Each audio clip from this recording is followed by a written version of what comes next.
Bonjour à toutes, bonjour à tous, très content de vous retrouver pour ce nouvel épisode de Radio Circulable. Aujourd'hui, je suis accompagné par Jérôme Bott. Bonjour Jérôme. Bonjour. Très content de te revoir parce qu'effectivement, on s'était vu à plusieurs événements qu'on a co-organisés avec Claire d'Underdog pour notre mandat d'ambassadeur, co-ambassadeur d'Impact France dans les Pays de la Loire. Puisque évidemment tu vas nous te présenter, mais tu es basé effectivement dans les Pays de la Loire et en fait j'avais trouvé ton aventure assez intéressante, donc je me suis dit tiens, il faut que je l'appelle pour un épisode de Radio Circulable. Et nous voilà aujourd'hui vendredi 28 novembre dans les bureaux de Circulable à Nantes. Et donc pour commencer, Jérôme, peux-tu te présenter? Eh bien, du coup, je m'appelle Jérôme Bott, j'ai 36 ans et à la base, j'ai un profil donc de dessinateur industriel. C'est vraiment ce que j'ai appris durant mes études. Je suis technicien à la base et donc j'ai travaillé ma plus grande expérience, c'était de travailler en bureau d'études chez Naval Group. Ok. Donc j'ai travaillé un peu plus de 10 ans chez eux. Donc Naval Group, plutôt entreprise dans l'armement, si j'ai bien compris. Exactement, c'était donc des projets pour les bateaux les bateaux, les sous-marins destinés à la marine française D'accord. principalement. Et donc je travaillais notamment sur les avant-projets et sur la modularité pour des économies de coûts, de maintenance, de fabrication Ok, excellent. et des enjeux de planning aussi parfois. Donc des très très beaux projets. Et à côté de ça, j'ai toujours inventé des objets. J'ai toujours adoré mettre les mains dans l'informatique et aussi participer à pas mal de repair café dans l'idée de réparer. Ok. Donc voilà, je suis un grand réparateur et friand de seconde main aussi. Ok. Et, et puis durant le Covid, donc je ne pouvais pas faire de télétravail. Ah ouais. Et Ah, pour des raisons genre de confidentialité. exactement, donc le projet sur lequel j'étais, il était ultra confidentiel. J'avais pas ma machine 3D à la maison, donc chômage partiel. Putain. Et et ce qui est étonnant, c'est que j'avais déjà dessiné les prémices de l'ordinateur Restart. Il était déjà dessiné, mais j'avais pas le temps de le fabriquer, j'avais pas le temps de le prototyper. Ouais, à force de bidouiller, t'avais fait des projets un peu à droite à gauche et celui-là, il était en stand-by, quoi. Ouais, et puis voilà, en mode papa aussi, enfin il y a la vie qui tourne et puis bah parfois les projets on les a mais on n'a pas le temps quoi. Ouais, bien sûr, ouais. Et là je me retrouve avec mes journées, des semaines entières avec du temps. Mhm. Et donc je me suis enfermé dans mon atelier et j'ai fabriqué le premier prototype qui a aujourd'hui plus de 5 ans, D'accord, ouais. que j'utilise tous les jours. Ok. Donc c'est une belle preuve de la fiabilité des produits que j'ai développés. Ouais. Mais ça, on va y revenir. Voilà, et du coup c'est là qu'est née l'aventure. Après je me suis dit ça marche. J'ai fait tester à quelques entreprises et je me suis dit je vais monter ma boîte et me faire accompagner pour les vendre et les distribuer quoi. Ok, excellent. Voilà un peu mon parcours. Excellent. Bon, on va pouvoir revoir ça. On va prendre une focale un peu plus large. Qu'est-ce qui t'a amené en fait sur ce sujet d'ordi, en plus d'ordi reconditionné? Comment tu y es venu? Et ben en fait le point de départ c'est que je montais donc comme je disais j'inventais pas mal de choses et je montais déjà des ordis un peu sur mesure, mais c'était toujours des composants neufs, et c'était le gros de la facture finale, c'était tous les composants. Et donc là j'ai remarqué qu'il y avait plein d'ordis portables qui avaient parfois les charnières cassées et qui finissaient qui ne servaient plus à rien. Mhm. Et donc j'avais pas mal de personnes qui m'en donnaient. Et je m'étais dit là il y a un gros gaspillage sur ces composants-là qui fonctionnent toujours très bien. Et là je me suis dit c'est pour ça que j'ai dessiné le produit. Je me suis dit on pourrait réemployer ces pièces et leur donner une durabilité. Et c'était le point de départ. Et avant je fabriquais donc des ordinateurs avec que du neuf. Et après, je me suis dit, je vais fabriquer ces ordinateurs un peu premium, custom, avec des matériaux différents, mais avec la brique réemploi. Et là, il y a vraiment quelque chose qui me parlait, puisque c'était utiliser des objets cassés, en faire d'autres choses. Enfin, ça mêlait un peu toutes mes compétences, en fait. Ouais. Et vu que j'adore le dessin 3D, j'avais créé un boîtier standard et de la modularité, ce que j'avais aussi développé un peu chez Naval Group dans mon ancien métier. Donc en fait, c'était un ensemble de tous mes savoir-faire. Ouais, t'avais réussi à faire le lien entre toutes tes expériences, quoi. C'est ça. Et le point après qui était important, c'est que je suis allé voir les industriels, parce que là, je collectais les PC sur Le Bon Coin. Je trouvais des lots d'ordi abîmés à 10 €, et je montais mes protos. Mais après, il fallait que je vois si c'était s'il y avait un intérêt. Et j'ai bien compris que il y avait des gisements assez conséquents sur ces machines-là, en fait. Et c'est là que je me suis dit, ça peut être industrialisé, ça peut être quelque chose qui a de l'impact, ça peut être quelque chose.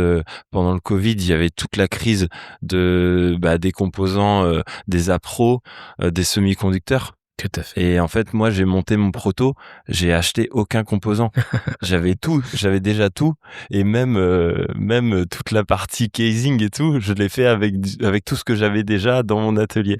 Quand tu dis casing, c'est toutes les, je suppose, les boîtes qui vont recevoir, l'ordi, quoi. Voilà, c'est ça. Donc le premier proto, il est en bois avec de l'aluminium, et voilà, et ça fonctionne très bien. Mais c'est pas celui que j'ai industrialisé, mais en tout cas, C'est vrai. pendant cette période-là, j'ai fait avec ce que j'avais. Ok. Et ça, c'était une belle démonstration aussi de se dire, pendant le Covid, on avait pas grand-chose, en fait, on avait du temps, et c'est vraiment ça, on avait du temps, et moi, avec ce temps-là, j'ai créé avec ce que j'avais.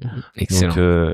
Donc voilà. Et justement, donc là, t'as fait des petits miracles avec ce que t'avais sous la main, mais est-ce que avant de te lancer, tu t'es dit, mais est-ce que j'ai besoin de regarder un petit peu plus, qu'est-ce que ça représente tous ces déchets électroniques, ou en fait tu t'es dit, non, en fait, j'ai de quoi faire, il y a forcément une entreprise à monter? Au niveau du gisement, tu parles? Ouais. Je sentais que, comme je disais, il y avait des quantités importantes sur le marché pro, Ouais. et l'enjeu après, c'est de réussir à les capter. En fait, ça, c'est un de mes sujets du moment aussi, parce que plus mon entreprise croît et grandit, plus il faut que je ramène ces choses-là, que je les collecte. Ouais. Mais oui, j'ai senti assez rapidement, et je me suis dit que les laptops, on en a tous, il y en a des quantités astronomiques, et il y en aura toujours, en fait, Ouais, bien sûr. des PC portables. Et donc ouais, pour rappeler, je transforme des PC portables non reconditionnés en unités centrales. C'est Ok. vraiment ça le savoir-faire de Modixia aujourd'hui, quoi. Et donc, justement, donc là, t'as commencé à nous présenter un peu Modixia, mais t'as cette prise de conscience, tu fais pas mal d'expérimentations fructueuses, disons, pendant le Covid. Comment se passent les étapes suivantes? Parce que là, finalement, t'as une intention. Comment ça devient une véritable entreprise avec des clients que c'est aujourd'hui, finalement?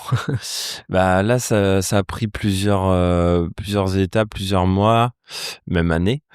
Donc j'ai choisi de me faire accompagner. Donc j'ai fait un incubateur aux Écosoli. Non, j'ai fait un premier parcours qui s'appelle Popcorn. Donc là, c'était vraiment de passer de l'idée au projet. Ouais. Donc il y a vraiment des super parcours à Nantes et dans tous les secteurs, et on a de la chance d'avoir ça. Ouais. Et Popcorn, c'est animé par quel... Par les Écosoli aussi. Ok, aussi. Et ça, c'était en plein Covid. Donc on faisait tous les ateliers en distanciel, on se voyait dans des parcs. C'était vraiment une super belle aventure, parce que ça créait du lien pendant qu'on n'avait pas le droit de se voir. On en faisait quand même du lien. Et puis je me suis mis à temps partiel dans mon job de salarié, en fait, pour pouvoir faire grandir. Une fois sorti du confinement. Ouais. Ok, ouais. Je me suis dit, après le confinement, j'ai demandé un temps partiel. Je me suis mis à 60%, ce qui faisait que je pouvais quand même subvenir à mes besoins et développer mon projet. Donc OK. ça a mis, à peu près 2 ans, à trouver des premières prémices de clients, des précommandes. Ouais. Après, il a fallu, certifier le produit parce que c'est aux yeux de la loi, c'est un nouveau produit électronique.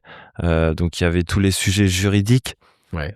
Savoir si je pouvais revendre, ces fameux composants, avec ma marque, sachant que c'est des cartes mères qui viennent d'autres constructeurs. Donc il y avait pas mal de sujets à défricher. Ouais, en plus, c'est un sujet délicat ça, c'est-à-dire que, tu vas pas pouvoir forcément faire, je te dis n'importe quoi, 50 ordi avec, 50 fois les mêmes composants. Bah, là, si on arrive à avoir des lots assez importants, en fait, Ah OK, c'est ouais, ça qui est c'est intéressant. C'est ouais. que là, on a des acteurs qui sont capables de nous envoyer, des parcs, très abîmés, de même référence sur 50 composants. Ouais, OK, dingue, OK. Donc là, c'est intéressant et je pense qu'on peut même faire plus, mais là, c'est à peu près des lots de 50, sur des Je dis machines. 50 au Ouais, hasard, mais bah, on y arrive. Après, il y a des clients, on leur met 2 références, et ça le fait, quoi. ouais, mais en fait, mon appréhension, c'est que par rapport à cette certification, tu peux quand même avoir des petites variantes, de composants à l'intérieur, si bien que tu auras toujours cette certification. Oui, oui, oui, on a réussi à avoir, vraiment une certification sur différentes configs, tout comme tu peux avoir, un même ordi qui a 3-4 références de processeurs, dans le commerce. Mmh mh. Donc ouais, on a réussi à justement à passer ce volet juridique, avec des accompagnants aussi. Il y a eu, We Network à Angers. Enfin, ça a pris du temps, hein. Ça a Ouais, bien vraiment sûr, pris du temps. Il a fallu financer ça aussi parce que c'est quand même des sujets, assez coûteux. bien sûr. Et on a réussi à l'avoir. On m'a aussi conseillé de protéger les innovations. Donc la partie, modularité, la partie standardisation de l'électronique, Ouais. c'est une brique très innovante chez Modixia et on l'a breveté. OK. Donc ça, on nous avait dit: «Bah, tant que votre brevet est pas déposé, faut pas commercialiser». Donc ça a freiné aussi, la commercialisation tant qu'il y avait pas, le brevet et les certifications. OK, et donc ça, tout ce travail de dépôt de brevet et de certification, il y en a eu pour combien de temps? Bon, ça a dû en tout, ça a dû mettre 1 an. Ah ouais, quand même, ouais. Donc oui, oui, ça a mis du temps et en attendant, bah, j'avançais sur d'autres sujets. J'allais chercher, bah, des potentiels premiers clients. Je faisais tester mes prototypes, Mmh. parce que j'avais quand même des prototypes fonctionnels. Ouais. Donc officiellement, ça fait, 2 ans et demi que les produits sont distribués, mais réellement, bah, le proto, il a 5 ans d'utilisation et sinon c'est 3 ans, on va dire, sur voilà, des tests auprès de sociétés ou d'associations aussi qui sont équipées avec ces produits-là, quoi. OK, et ce qui est intéressant aussi, c'est que tu es parti sur du réemploi alors que dans l'esprit commun des gens, on part tout de suite sur du recyclage et cetera, mais dans l'électronique, d'ailleurs ça permet de faire le lien aussi avec un autre épisode, je sais pas si tu connais, Jean Brieuc de Citronix, basé en Belgique? Ça me parle. C'est un projet tout aussi inspirant que le tien. Hem, c'est donc des Belges qui, ont créé une start-up pour récupérer, les composants, des smartphones et notamment, des Fairphone, et qui en fait, parviennent à être, moitié moins cher que les composants neufs. Sachant que bon, bah, un petit peu comme tu l'évoquais sur, les PC portables, il y a une quantité astronomique, de composants très performants dans les smartphones qui, sont effectivement balancés ou qui sont, soi-disant recyclés pour juste récupérer l'or alors que, encore une fois, tu as tout le tableau de Mendeleïev, dans Mmh. les smartphones, et en fait, ce qui est hyper intéressant, c'est que, je crois que leur objectif, faudrait que je réécoute l'épisode, mais ils veulent être à 20 du prix du neuf, donc 80 moins cher que des composants neufs, et tout ça parce qu'en fait, on applique, les leviers du réemploi à un secteur où on a pensé, bien faire en voulant, recycler, une matière. Mais en fait, tu le prouves très bien aussi Mmh. avec le fait de récupérer ces composants, de portable, bah, en fait, tu peux refaire des ordis, et puis, en termes de puissance, peut-être, ça c'est un aspect important. On va se dire: «Bon, bah, si tu fais ça avec des vieux composants, peut-être que ces ordis, qui ne sont plus portables, mais qui sont fixes, sont peut-être moins performants? Enfin, c'est peut-être un a priori complètement débile que je suis en train de te mettre sur le plateau. Bah, après on collecte pas n'importe quoi. Ouais. Déjà pour revenir, sur ce que tu viens de dire, en effet, on a déjà en fait, faut éviter, le recyclage si ça peut toujours être utilisé parce que récupérer les métaux, ça existe, mais c'est quand même des opérations, hyper, Ouais. énergivores Toutes et ces polluantes. micro-soudures en plus, c'est Ouais, quasi et puis c'est impossible. des procédés chimiques, en fait. Ouais. Tu regardes les usines qui font ça, bah, c'est quand même assez complexe Mmh mh. et à quel prix? Ouais. Donc le but, c'est que ces cartes-là que je réemploie, elles vont finir broyées, tu vois? Mmh. On le sait qu'elles vont finir broyées, Ouais, tout à fait. mais est-ce qu'elles peuvent pas faire encore, 5-10 ans? Mmh mh. Et et tu vois, c'est ça l'idée. Mmh. C'est qu'elles vont finir broyées, on le sait. De Ouais, toute façon, tout ce qu'on produit est un déchet, ouais, surtout mais dans ce domaine-là. voilà, ça avance, ça avance. Du coup, nous, on a bâti, enfin moi, j'ai développé ce fameux boîtier modulaire qui est garanti à vie. Et du coup, tu viens interchanger les cartes Mmh mh. au fil de l'évolution de la tech, en fait, tu vois. Excellent, ouais, top. Mais en ne consommant que de la tech qui est déjà un petit peu usagée. Mmh mh. Et ce qu'on collecte, je vais te donner un exemple. Bah, on collecte un PC portable pro, 8 gigas de RAM, i5 machin. Bah, on va lui remettre une barrette de 8, il passe en 16 gigas.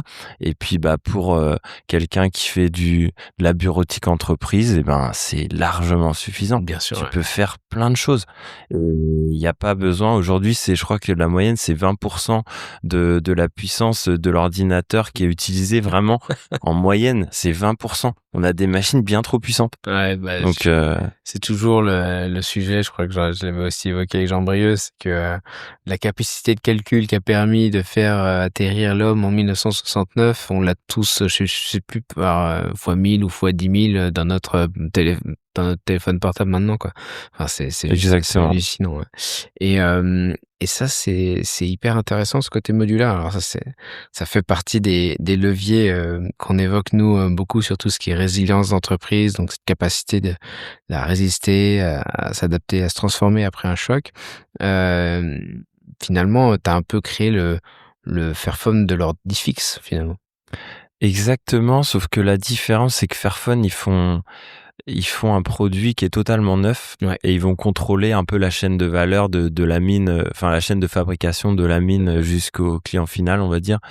Nous, on a vraiment une grosse brique réemploi. Tu vois, c'est comme si la carte mère du Fairphone, eh ben, elle venait d'un gisement local, quoi. Ouais, Nous, c'est un peu ça la différence. Mais en tout cas, oui, il y a des similitudes sur la modularité, sur des plastiques recyclés. Et peut-être quand même un petit défaut du Fairphone, bah, c'est qu'ils sortent quand même des modèles, je crois qu'ils sont au 5 ou au 6. ouais, tout à fait, ouais. Donc, est-ce que les modules sont interchangeables entre eux, tu vois? Non, pas vraiment, ouais, tu raison, Donc, ouais. il y a Alors que là, effectivement, ce que tu as créé, c'est vraiment, disons, je vais le prendre avec mes mots, peut-être que je dis n'importe quoi, mais une ossature qui, en fait, effectivement, en fonction des gisements auxquels même toi tu vas avoir ou même potentiellement l'utilisateur, va avoir accès, sait-on jamais, il va pouvoir enrichir, en fonction de ses usages, l'ordinateur que tu lui as vendu initialement, quoi. exactement. C'est ça le but, c'est que cette brique, bon, c'est un boîtier, hein, c'est pas ça le gros de l'impact carbone, on va dire. Bien sûr. Mais il y a une alimentation, tu vois, on est tous passés à l'USB-C, ben, on met un bloc d'alim USB-C et ce bloc, il va durer très longtemps, Ouais. et là, et le boîtier, en effet, il peut accueillir, et c'est là la force de Modixia, c'est qu'on standardise, en fait, ce Ouais. qu'on collecte. OK. Donc il y a vraiment cet objet qu'on garantit à vie, et on est même allé plus loin et on va en parler, on va faire un peu de com là-dessus, c'est que le boîtier, on le consigne chez nous, tu vois. OK. C'est-à-dire que quand un industriel ou il voudra plus de nos ordis, bah faut qu'il revienne à l'usine, faut qu'il revienne chez nous parce que on aura d'autres clients pour ça, quoi. Ouais, parce qu'en fait, tu veux dire, le boîtier et des composants à l'intérieur sont tout à fait récupérables et vous êtes tout à fait en mesure finalement de les réutiliser dans X années, quoi. Exactement, même si les composants sont obsolètes, bah on viendra s'en débarrasser et les mettre dans la bonne filière, mais le boîtier pourra toujours servir, Ouais. et certains autres composants. Ouais. Et c'est ça le problème aujourd'hui. Des postes fixes sont censés être standardisés, mais tu vas voir les poubelles des intégrateurs, tu vas voir les poubelles des collectivités, des hôpitaux, c'est blindé d'ordi fixes, ça part dans des réseaux obscurs, pays de l'Est, Afrique, on envoie toutes nos poubelles. Et si il y a quand même un chiffre qui est hyper intéressant, c'est que en Europe, on est les champions du monde de la production de déchets électroniques par habitant. Ouais, tout à fait. Et j'ai regardé récemment, la France est dans le top 5 mondial. Il y a 195 pays, on est dans le top 5 mondial. C'est vraiment, on est très mauvais. Ouais. Et c'est des trucs qu'on ne voit pas en fait, parce qu'on est tous là avec nos appareils, on a tous l'impression que ça se passe bien, mais en fait, il y a des bennes partout, on les voit pas, ça disparaît, ça part dans des camions et ça reste même pas sur le territoire. Ouais. Et en fait, on envoie nos poubelles, nos déchets ultra polluants ailleurs, et ça, c'est plus possible en fait. Ouais, bah déjà rien que sur les smartphones, donc ils sont qu'une partie des déchets électroniques. Je crois que c'est un smartphone pour 2 Européens qui est jeté chaque année, donc ça fait plus de 200 millions de smartphones et on parle que des smartphones. Donc Ouais. tous les ordis que tu évoques, qu'ils soient fixes ou portables, ça doit être encore plus délirant, quoi. C'est ça. Il y a vraiment beaucoup de chemin à faire et c'est pour ça que pour moi le reconditionnement c'est pas une solution parce que ça entretient quand même, ça fait durer un petit peu le produit, mais en fait il faut éco-concevoir les produits. Bien sûr. Il faut les éco-concevoir comme le Fairphone le fait, mais si tous les ans ils sortent un nouveau modèle, Bien sûr. tu vois ce que je veux dire? Faut aller encore plus loin, je pense. Bah, tu Tu vois, il y a le bois d'utilitaire, hein, on invite tous nos clients à faire ça, hein, chez Circulab. Donc, mais là, tu as commencé à évoquer non seulement l'éco-conception du produit, mais sur le business model autour de l'ordi. Est-ce que vous avez aussi t'as commencé à parler du fait que le boîtier était consigné, mais est-ce qu'il y a d'autres aspects sur lesquels vous avez pensé votre business model un petit peu avec ces aspects modularité aussi? Sur par exemple les process, des choses comme ça ou Ouais, ou par exemple, peut-être, de l'entretien ou de la mise à niveau quand c'est ah oui, nécessaire ou si, de ouais, ouais, son si, remplacement de composants. Enfin, je sais carrément. pas, je réfléchis en même temps que je parle, mais Si, tu bah, vois, si, on a un le fait truc, de se dire, tu vends pas juste, un boîtier, ah bah, si, on a tu mis dis, hein, ça, il y a un ouais. boîtier avec plein Ah non, non, mais carrément. d'étapes suivantes, quoi. En fait, l'étape, on vend le boîtier, le schéma classique, c'est qu'on vend le boîtier et avec le boîtier garantie à vie, on propose à la fin de la garantie ou alors quand le client s'il veut prendre le risque de faire 1 ou 2 ans sans garantie, il peut le faire. Mais en fait, on propose une prestation de mise à niveau. Donc justement avec son boîtier garantie à vie, il va le garder et on va venir juste lui interchanger les composants au besoin. Donc s'il a plus assez de RAM, on lui remet. S'il faut changer de carte mère, un processeur plus récent, plus puissant, on lui change sa carte. Et ça, c'est juste c'est une prestation, mais ça coûte moins cher déjà financièrement que de changer tout le matériel. Bien sûr. Et tu réduis de 80% ton impact carbone, puisque ton impact ta production de déchets, puisqu'on vient juste interchanger une carte et pas tout un produit complet. Et après, tu as aussi toute la partie financière, puisque acheter un ordi tous les 5 ans, ça a un coût. Mais acheter un ordi et juste changer quelques briques électroniques, et ben en fait, t'es gagnant aussi financièrement.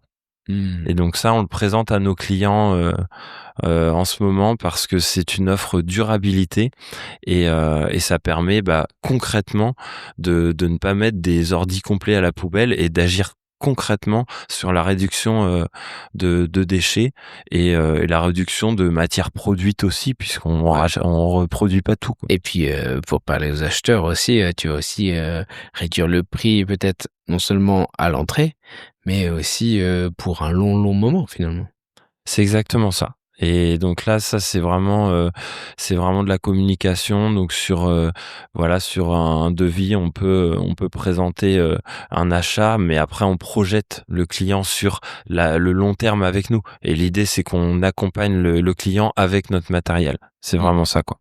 Et avant que tu parles un petit peu plus longuement de tes clients, c'est quoi justement aujourd'hui le prix d'un d'un Modixia Restart. Alors, mais tu vas me dire, bah, ça dépend de la configuration, je suppose. Mais, voilà, pour avoir un ordre d'idée de façon à ce que les gens puissent se projeter. Bah, une unité centrale Restart, c'est 490 € hors taxe, Ouais. donc avec une garantie de 3 ans. OK. Donc déjà, on peut se comparer à un produit neuf parce qu'il y a, voilà, moi j'aime bien le comparer à un produit neuf. Il y a une brique réemploi qui est la carte mère, mais on remet 30% de neuf sur des briques stratégiques type SSD, alimentation, ça peut être la RAM aussi. Et comme ça, on est sûr côté fiabilité, durabilité, données clients. Et ce tarif-là, en fait, il est un peu plus élevé parce que il y a du made in France, même s'il y a du réemploi, on est plus élevé qu'un produit neuf classique. Mais par contre, avec cette offre durabilité, on, là, on arrive à une prestation aux alentours de 250 € pour l'upgrade. Et du coup, là, sur 10 ans, par exemple, on se retrouve en dessous, on est à moins 5%. Ah ouais, quand même. Donc, et après, si on continue, là, on descend encore, si on repasse d'autres prestations plutôt que de changer tout. Ouais. Mais du coup, on est un peu plus cher sur de la bureautique classique entreprise. Mais après, nos clients, ils nous achètent pour le côté souverain, le côté impact local, développement économique. On a plein d'arguments, en fait. On a plein de super arguments. Et justement, tu évoques, tu touches du doigt un sujet qui est peut-être pas suffisamment considéré aujourd'hui, même si ça commence à changer.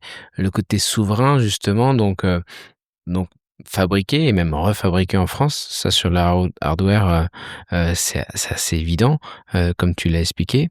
Mais quand tu vends un ordi, tu vends pas seulement du hardware. Et où en est ta réflexion sur le software que vous proposez avec? Alors là, on innove un peu moins là-dessus pour le moment. Parce que nos clients sont majoritairement collectivités entreprises, donc beaucoup Microsoft. Merde. Et ouais, Et c'est pas au ouf. Switch. Donc on a des clients Linux quand même, donc ça OK, c'est cool. chouette. Et plus, enfin voilà, nous si on nous demande, on préfère mettre du Linux, c'est beaucoup plus léger. Mais pour le coup, voilà, on a déjà un gros sujet à traiter et à bien le faire est déjà très chronophage. Donc éduquer sur changer. Faire switcher une collectivité sous Linux, c'est pas notre combat à nous Oui, pour le clairement. moment. Mais par contre, il y en a qui l'ont fait, hein. Il y a des grandes villes qui l'ont fait et ça existe et il faut que ça continue. Mais côté software, on est un peu moins présent. Par contre, on éduque un peu sur des PME. On leur dit, bah oui, il faut aussi regarder de temps en temps tous les logiciels qui servent à rien et qui sont installés en backup. Enfin, il y a un petit peu ça, mais globalement, non. On vend des unités centrales vierges et souvent, c'est même pas nos OS qui sont mis dessus, c'est réécrasé par le client. Donc, OK. Bon, mais de toute façon, vous avez effectivement déjà un gros combat sur l'emploi des composants, électroniques, mais c'est clair que les questions sont vite liées. En tout cas, c'est cool d'avoir ton point de vue là-dessus. Et donc, avant qu'on commence l'enregistrement, tu as commencé à évoquer tes clients. Donc, tu l'as bien dit, vous vendez des unités centrales. Alors, et tu l'as bien précisé, et je pense qu'il faut que les gens aillent voir sur votre site à quoi ressemblent ces unités centrales parce qu'elles sont belles. Et ça, c'est cool déjà. Et ce que je veux dire par là, c'est que euh, comment, enfin, aujourd'hui, la plupart du temps, c'est plutôt les ordi portables qui sont, en plus avec le développement du télétravail, etc., qui sont vraiment devenus la référence. Donc, en créant ce produit, donc une unité centrale, sur quel type de client tu t'es concentré? bah justement, ouais, je me suis rapidement concentré sur les collectivités parce que j'ai vu qu'il y avait des volumes importants. Et après, il y a aussi toutes les structures d'infogérance, donc ils vont aller installer du matériel et des solutions logicielles en entreprise ou en collectivité. Donc c'est un peu mes deux cibles. Mais en fait, il y a des énormes volumes de matériel fixe dans les écoles, dans les mairies, dans tous les services publics. Et du coup, c'est aujourd'hui là que je mets ma force commerciale parce que Bah, parce que ça me permet de faire du volume, tout simplement, d'industrialiser avec des lots, plutôt que de faire, des commandes, on va dire plus petites et plus lourdes, administrativement.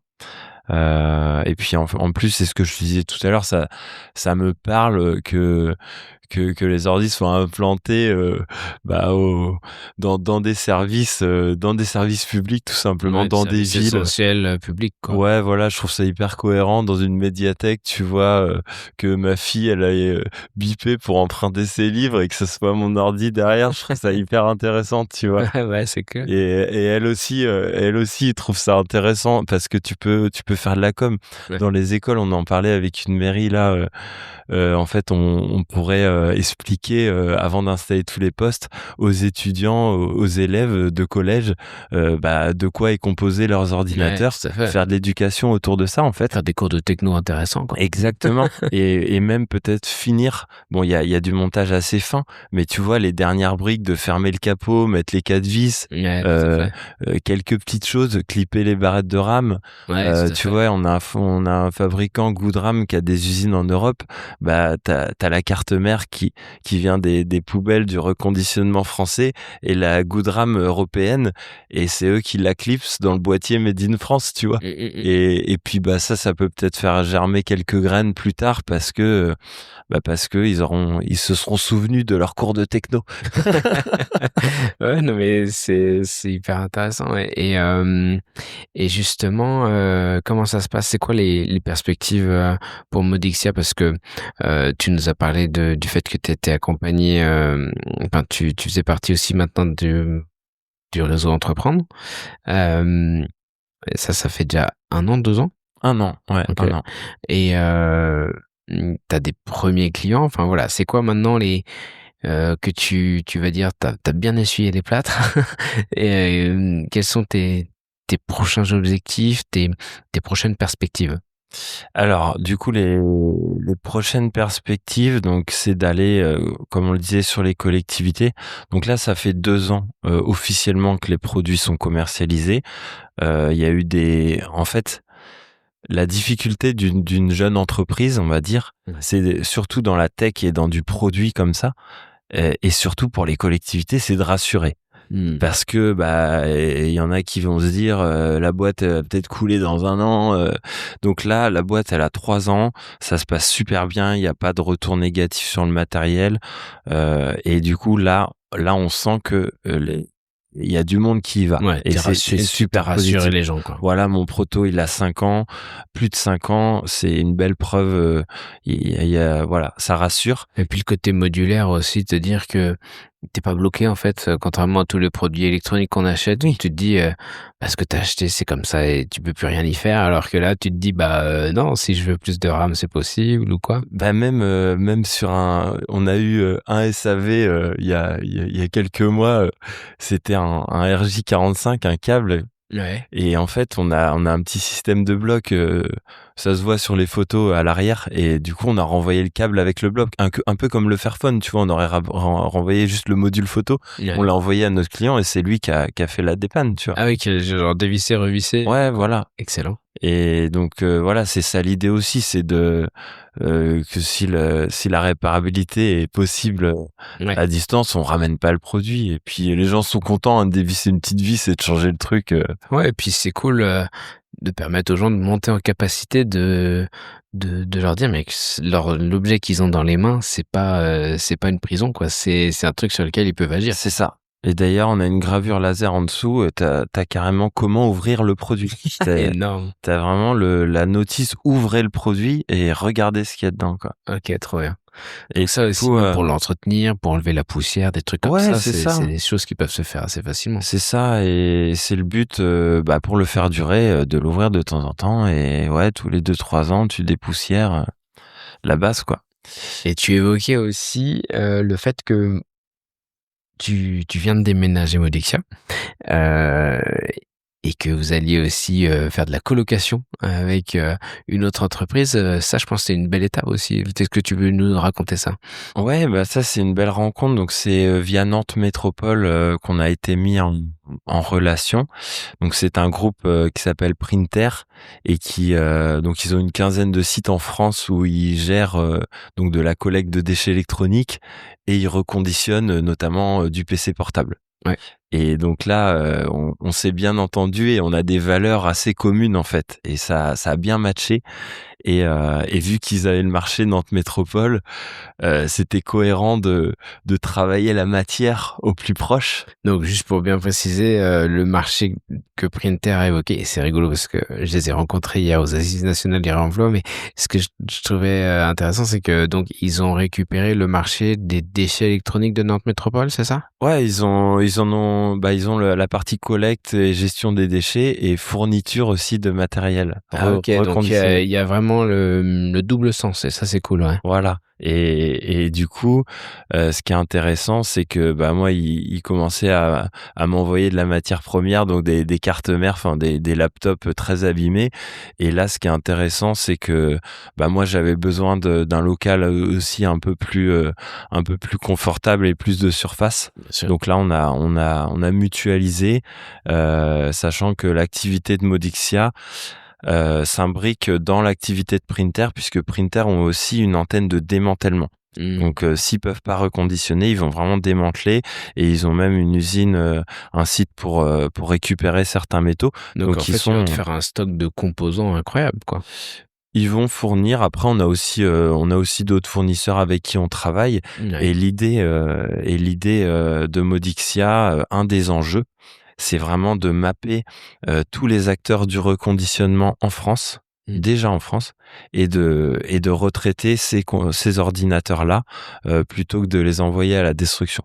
Ouais, Donc là, je me fais connaître, j'envoie pas mal de demandes à des reconditionneurs. Il y a des critères, comme je disais tout à l'heure, on prend pas n'importe quoi. mmh. Forcément, faut que ça soit compatible pour les OS demandés, faut que ça ait pas trop d'ancienneté, bah, pour se projeter sur au moins 5 ans, Ouais. voire plus. Donc il y a des structures qui sont prêtes à écouter, à changer leur process pour rajouter les critères Modixia et nous sortir des lots.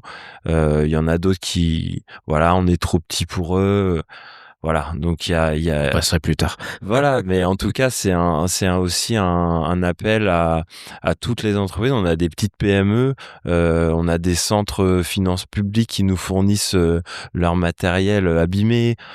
Ça vient un petit peu dans tous les sens, avec des quantités un peu différentes. Ouais. Mais là, vu on a des beaux clients pour 2026, eh ben, il faut maintenant approvisionner cette matière, en fait.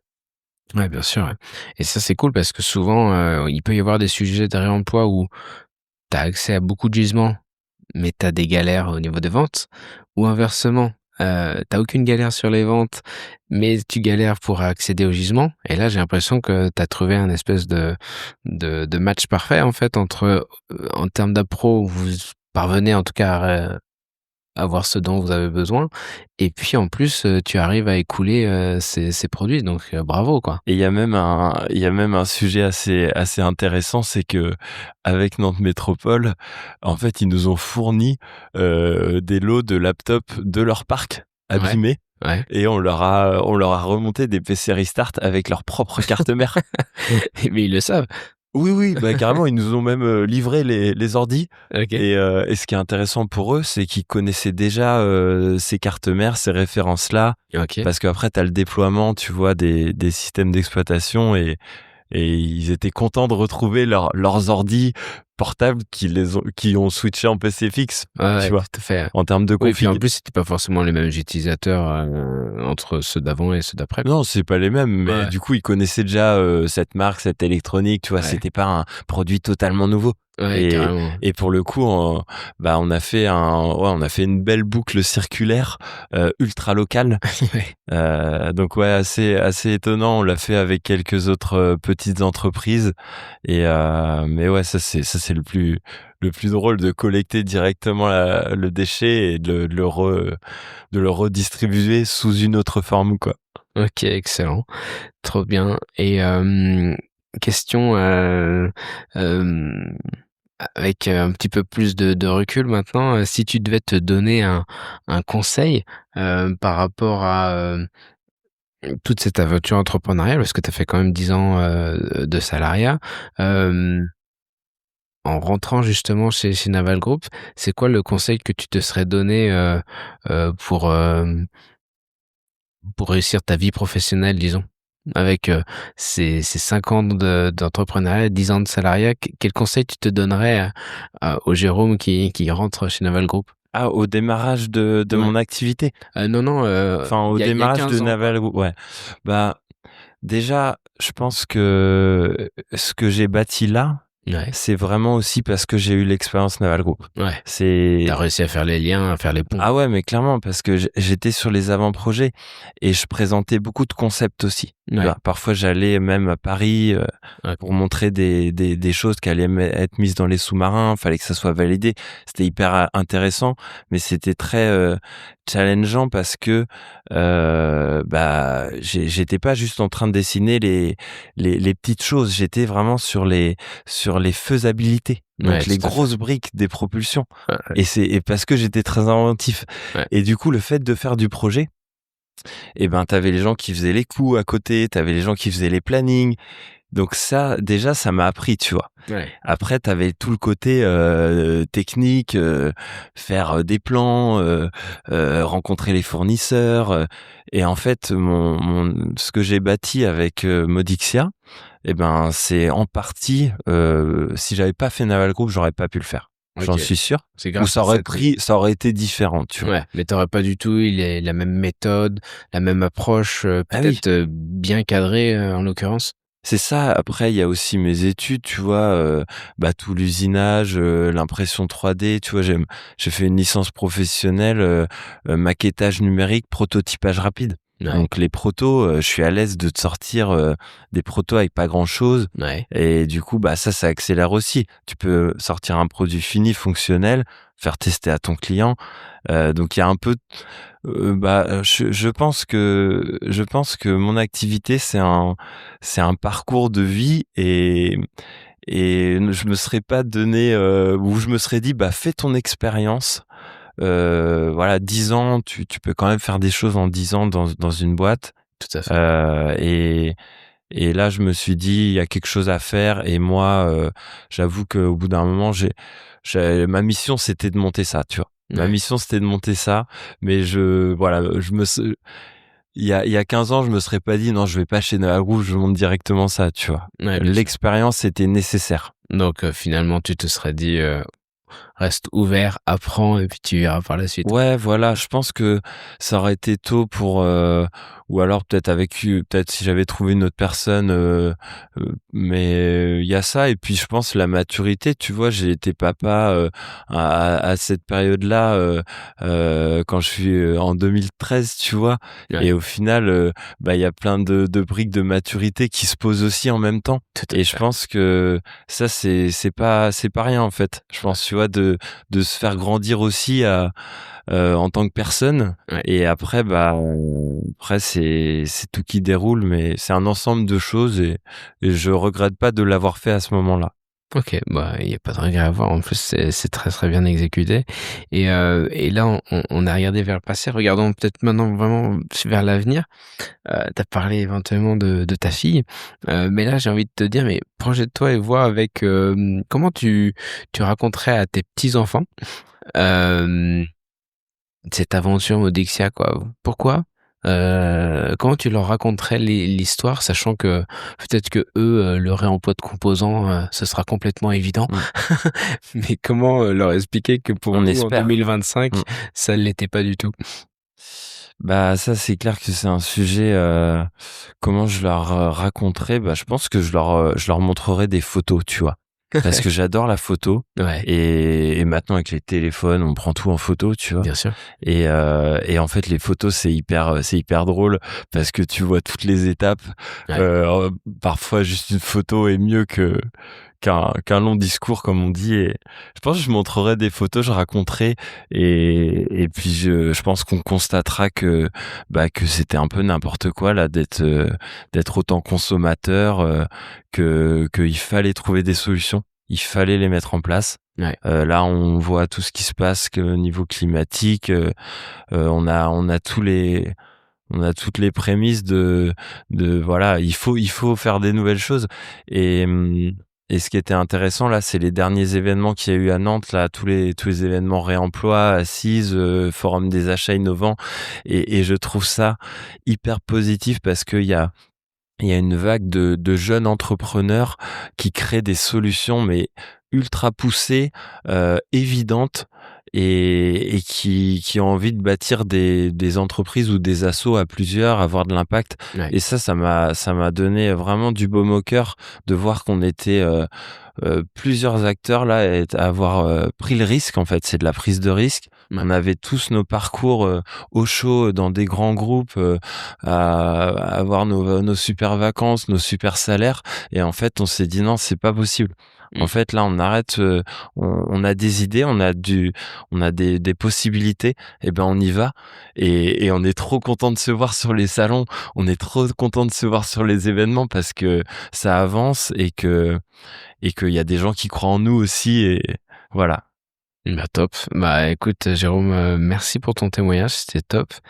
Un grand merci, et puis surtout bonne chance pour Modexia et pour toi. Encore bravo et bonne chance. Ben merci à toi, c'était chouette de faire ce petit entretien. Bah avec plaisir. Ciao ciao. Ciao.